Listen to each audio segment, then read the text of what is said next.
হ্যাঁ বন্ধুরা, আমরা এখন চলে এসেছি দীঘার মোহনাতে। আর এই মোহনাতে এসে আমরা অনেক কিছু দেখব।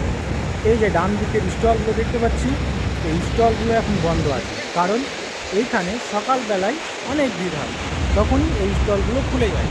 কিন্তু এখন যেহেতু বিকাল 4টা বাজে, সেহেতু এই স্টলগুলো সবগুলোই বন্ধ আছে। আর আমরা সামনে এগিয়ে যাব সেই জল দেখার জন্য। আর এইখানে জল যেভাবে উতাল পাতাল করছে, আমার তো মনটা পুরো ভরে যাচ্ছে, বুঝছি। কারণ আমরা এখনও জলের পাশে যেতে পারিনি।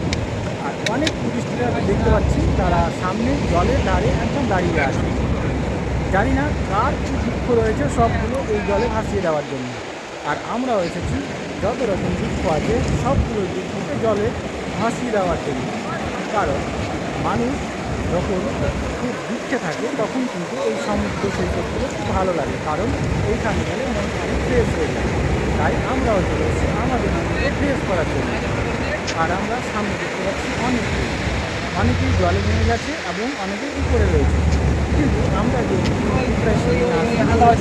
পারবো না, আমরা উপর থেকে অনেকটা আনন্দ করব।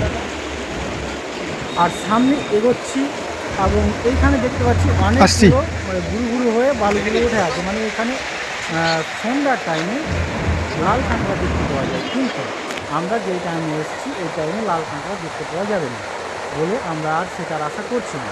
আমরা সামনে চলে যাচ্ছি, আর সেই জল যেন পুরো উতাল পাতাল করে যাচ্ছে।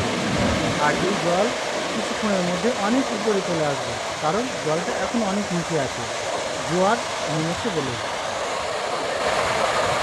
এখন জোয়ার উঠে আসবে, সামনে অনেক তাড়াতাড়ি জল চলে আসবে। সন্ধ্যা নাগাদ এখানে জানলাম, সন্ধ্যা নাগাদ জলটা পুরো উপরে চলে আসবে। আর আমরা এখানে